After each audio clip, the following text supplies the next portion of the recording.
Hello and welcome to the Ramon Foster Show, brought to you by the Getco Cafe and Market, where they're open all the time, making hot, fresh food. Mon, what's going on? Happy Tuesday to you. Man, happy Tuesday. Are you having tacos today? Is that a thing still? I'm not. I'm having this little manufactured loaf in a bag. They don't have manufactured loaf in a bag day, do they? No. Would that be a Monday? We'll call that a Monday. Monday manufactured loaf in a bag day. Yeah, man. Mona, every day right now at Steelers training camp is George Pickens / Calvin Austin day. Oh. It certainly would appear that the football team has found a couple of real weapons in these guys, doesn't it? It does. Like you said, that's the word every day.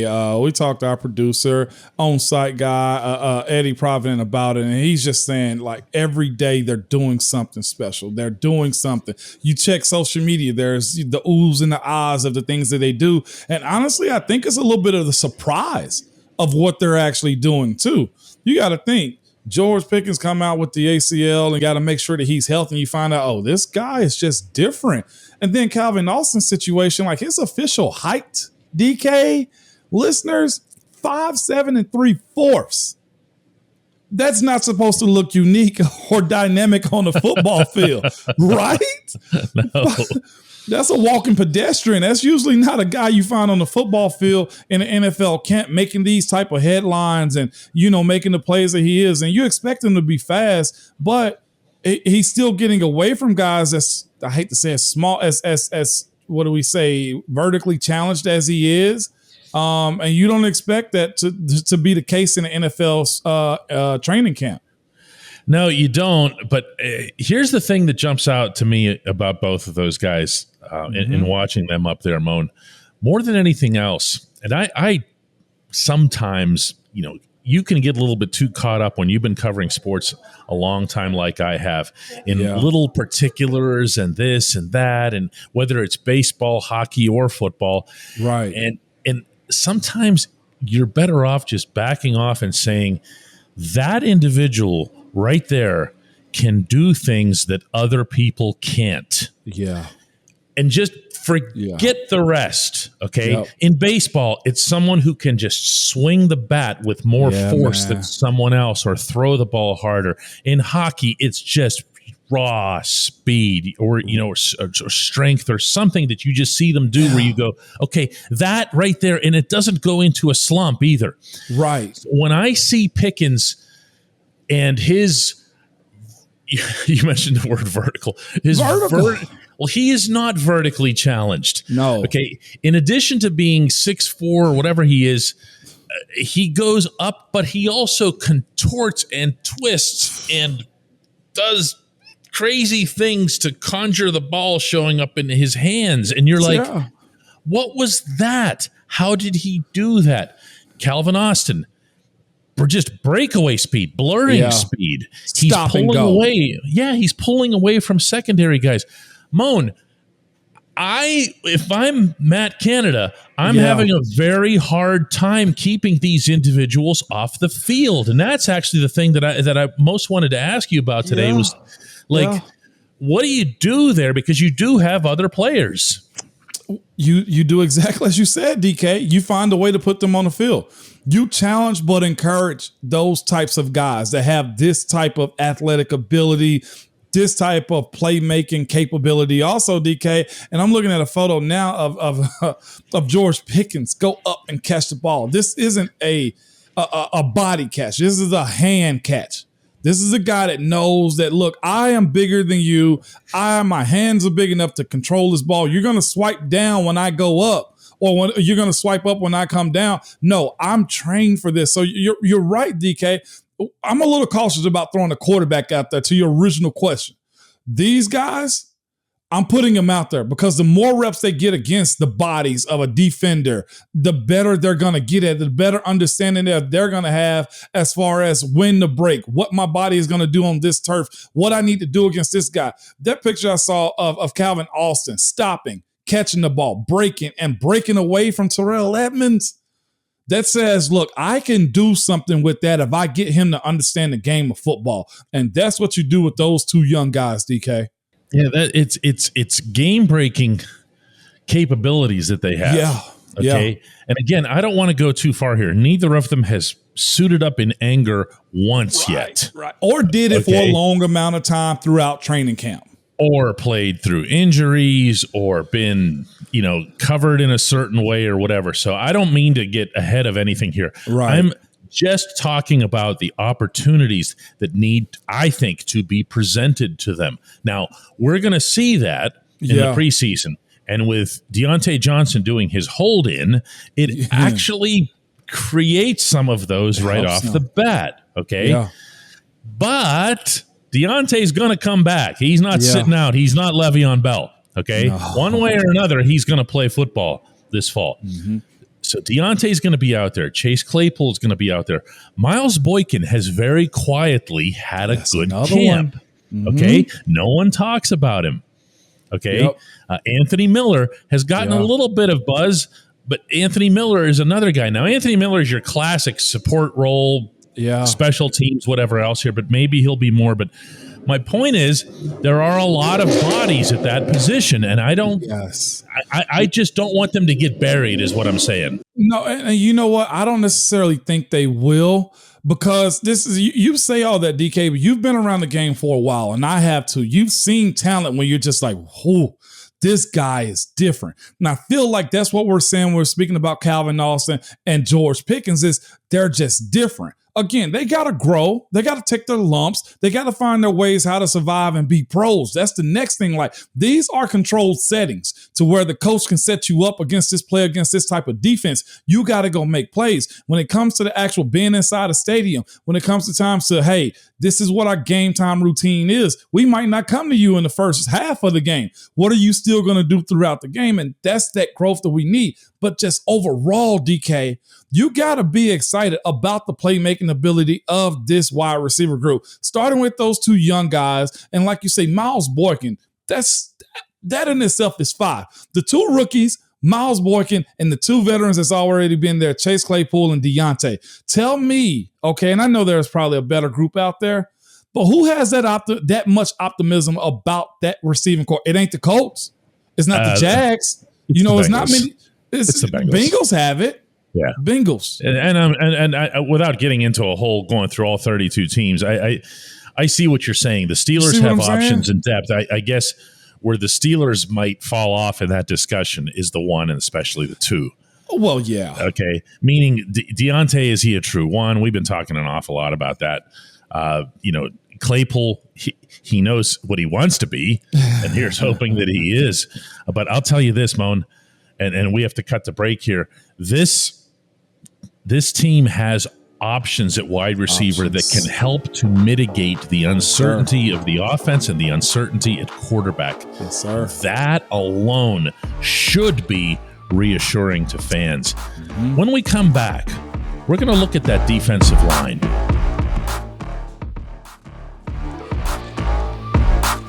Ramon out in Latrobe, Omar Khan met with reporters for the first time in camp. Not a lot of news came out of it. He acknowledged having conversations with Deontay's agent. Now, who knows what kind of conversations those could be. And he was asked if there's any area of the team that he'd like to add to.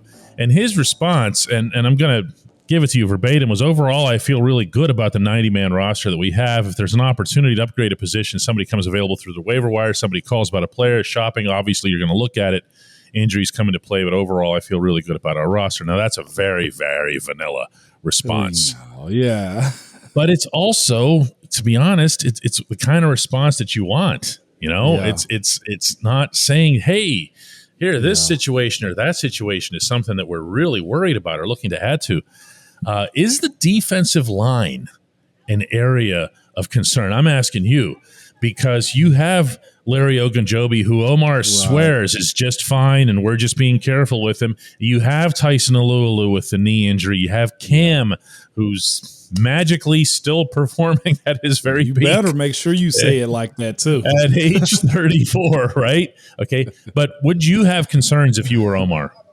Not necessarily, man, because they have a good rotation of guys at that position too, and they got some youth sprinkle into it also. Larry O, Cam, and Tyson are the guys we're gonna, just point out at all times, and also Chris Wormley. We can't forget to throw him in that pile of veteran guys. But there's some dudes Seven sacks. Come on, man. Yeah. There are some guys that have played in this group too that have done pretty well. Of course, the Davis brother, Carlos, for sure, being a guy that's played a good bit, knows the system, and the expectations are high. I love the fact that they're honestly pitting him against his brother. I don't know how this is going to shake out or what it's going to look like, but he's not the only one that's pitted against his brother. I don't know what they were thinking, but just Montravius Adams. Like, what exactly are we doing, man? It's enough, DK, to where I do feel comfortable enough going into the season. Cam never really comes off the field. Tyson's got to be a little bit hungry, but his position is a nose tackle, not necessarily D tackle. So his position is, look, we're going to sparingly throw him in, let him do his job as far as stopping the run, and hopefully everything holds up for him as far as the knee reconstruction, or what was it, knee? Yeah, it was knee reconstruction. And Larry Ogunjobi, if Omar said he's fine, if I know that training staff the way I know that training staff, they're going to guide him into playing well. So it's good. Plus, the parts around it, DK. We're speaking about this. We talked about Miles Jack and friggin' Devin Bush yesterday just looking different. There's a support staff. The guy who makes me feel the most comfortable with the defensive line is Montravius Adams. Is it? Don't misunderstand that. I'm not saying he's the best guy. He actually shouldn't even be starting if you have all the pieces together, okay? Yeah. Oh, yeah. But just his presence allows me to believe that there won't be a Minneapolis Part 2 this year. Okay? Where you say, all right, no one is going to do that Dalvin Cook thing again. No one's going to just be able to just gash. You're going to find a solution. You're going to have something available to you if everything goes wrong. Let me ask you this. Okay. Omar didn't bring this up either in that same context, but running back? Come on, another running back? You're not going to go Benny Snell on me here, are you? I am, DK, because I am. Because what running backs are you willing to go sign after camp that's actually going to play a role for you? Let's see. That's the beauty of the preseason. Who are the biggest stars of the preseason every year? It's always a bunch of running backs. Well, you know what's going to happen, DK? Those guys going to be special teamers. They won't be ball toters. Okay, that's unless you already have a 1-2 punch at that position. Those guys gonna be friggin' special team guys, or they're gonna get in when number 3 is out, and number 2 is Benny Snell. Okay, so unless you're signing for special teams, that DK, there is really no real reason to go get a guy. Of course, I'm not championing Benny Snell, but he knows this system. He's 4 years in. Jeremy McNichols is the guy that they signed right now that's in camp, if we want to throw that out. And the fact that Anthony McFarland is still on this roster. So you're not going to go get a day one starter in free agency. And most of the time, let's be real, Baltimore takes all the running backs anyway. So no, we're good. Yeah, this is true. I don't want a day one starter. Well, I want like D'Angelo Williams Part 2. Okay, like I want the sequel to D'Angelo when he came in and the impact that he had, and it was significant on your offense, as well as I should be obliged to add the fact that the offensive line brilliantly adjusted to the different paces of the two running backs for whom they were blocking. Hey, end of disclaimer.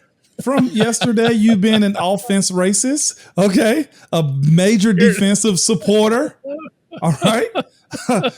It's about time you gave us offensive players our flowers. You're welcome. Thank you, okay? And you're welcome.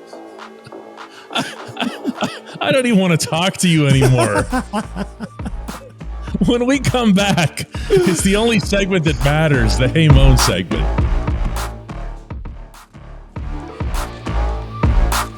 Welcome back to the Ramon Foster Show. It's time for the only segment that matters. It's the Hey Mon segment. For that, my man Patrick from South Carolina is here at our headquarters and shop downtown, and I'm going to turn the big mic over to him. Hey. Don't be nervous. He doesn't bite. He's only mean. We got Pat. We have Pats from the South Carolina, South Kakalaki. I've heard South that Kakalaki term. Yeah, there we go. What's up, Patrick? Not much, Ramon. I just I couldn't wait to come Pull the down mic here down a and little bit. Couldn't wait to get down here and see this place. I've been part of the app for such a long time. I tell Thank you, it's you. just kind of neat to be here. I just saying you do an amazing job. Thank you, for sir. DK to identify, like when you were actually still playing football, and he just knew that you would be amazing at this type of thing. You are amazing at this. Don't give DK too much credit today, man. He'll hear this and start playing this as a headliner clip. We don't need those problems, but Patrick. the credit goes all to you. He just recognized the talent.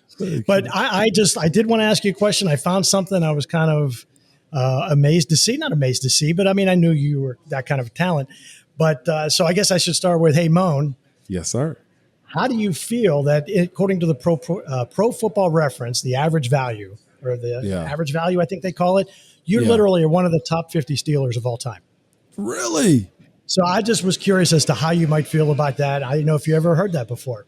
No, Patrick, you're the first one to actually tell me about that. Well, let me say this. It's hard. You hear me stuttering already. I don't take I don't take compliments like super easy, so it's kind of uneasy for me to hear it. But that in itself for me, man, is a huge honor. And I'll say this: in my time in playing, I didn't know what I was getting myself into as far as a career. I just knew I had to go hard. I knew I had to practice every day. I knew every day I walked on that field, I had to give it my all because I was an undrafted guy, because I thought of myself, I got to hide my deficiencies. And this is the other part too. And I think you guys appreciated how we played as a group was everybody held everybody accountable. Like the way Marquise held me accountable, the way I held him accountable, the way we held Marcus and Al and Dave and Beecham and everybody, like we weren't ashamed to kind of call each other out and say, hey, you need to do this. And that kind of bred into me or just festered in me my entire career. I'm actually delighted to kind of hear something like that for a guy that, never had the Pro Bowl or the national accolades and everything that go along with it. When you're a guy that's in my position, you're trying to find a niche for yourself and you try to stay there and you try to really specialize in what you do. And that's one of the things that I knew I needed to do. Whatever I did good, I need to make sure I do that well. I need to make sure that I hide my deficiencies so that nobody can expose me to that. And I just took a lot of pride in that. To be a part of this organization, man, I had a lot of guys that I played with that said, you stay with one organization. And me personally, I didn't think nothing more of it. But then they say, man, that's the Steelers. Man, that's one team. You always have a home to go to. And I've told DK this before. I've kind of said this before. The moment I knew I was going to leave that locker room, and this is even before I was retired or about to retire, I said, man, don't let them talk bad about me. And not just for, locker room presence, but just my play. I wanted to make sure that was a certain level. I wanted to make sure I was a great teammate. I wanted to make sure that I was a guy that held his own despite however I came into the league, and it's funny you say that. I actually had a conversation with Ben last week about, him and Cam having stuff. And I'm thinking to myself, I'm not even in this locker room anymore and I still get these calls. But it was kind of cool because that's just how I wanted to be as a teammate. But that's also how I wanted to play the game, to where, look, I'm going to do my thing and I'm going to hold you accountable, and you better make sure you do that to me, man. Again, we all get our praises and flowers in different type of fashions. For that to be on that site for me, as far as one of the top 50 guys with the greats that have come through those doors and walked down that hill in Latrobe, man, that is a great honor. Patrick, I appreciate you bringing that to my attention. No, that was fantastic. I noticed that, and I looked for you on there because I listened to you, and I'm like, where's Ramon? And, I know your teammates and coaches appreciate you. I know the fans did too, because, I mean, that you five guys were just, that line was just amazing. So thank you. If I still have time. Patrick, go ahead. DK's back there. He was cackling back there in the back. His show. Oh. He's the boss. He's the boss. Yeah, let's go. He told me to go ahead. The show anyway. Well, way back at the beginning of the Ramon Foster Show, you were teasing a question that never got answered. As far as you were saying that what was it? Coach T would not look James Harrison in the eye, and we were going to talk about that someday. And that someday has never come. Something about Coach T not looking James Harrison, making eye contact with James Harrison. No, listen to me. I probably said that may have been a lie as far as that goes. No, listen to me. You've ever seen Coach T's eyes? Okay, That was opens something them to hear up. it. Oh, yeah. No, I probably laughed and was more or less like, "Whoa, no, I've never heard that before." He didn't have an issue with addressing anything. Hey, listen, if that was the case, we'd have ran right over Coach T. Now, I don't think that's the case. I saw somebody yesterday actually say Miles Jack, who's an outsider. That's one thing we also did in camp, man. Pretty much said they get down in Pittsburgh as far as the way you work. And, you know, a lot of people criticize Coach T for how he's perceived interacting with his players. But the one thing that we did there is work. I don't know how, Patrick, he got us to drink the Kool-Aid, but we drank it. He's incredible. Pittsburgh's lucky to have him. Yeah, and so that's the way I've always just kind of looked at him like, nah, Coach, oh my gosh, if James was able to run him over, and boy, ooh-wee. Yeah, no, that wasn't the case right there. Okay. Well, hey, Ramon, I appreciate it. Thank you. You guys have a great show. You too, man. Thank you. I appreciate the time. Absolutely. All right. Give that back. Thank you. All right. Man, could you imagine that? Patrick was awesome. DK, you're fired. Told you already. You keep getting up. Fired again. I just keep getting fired like every day. Somehow you keep coming back. I know. Like the cockroach in nuclear winter, baby. Let's do this again tomorrow, Moan. I'm with it, DK. I got one.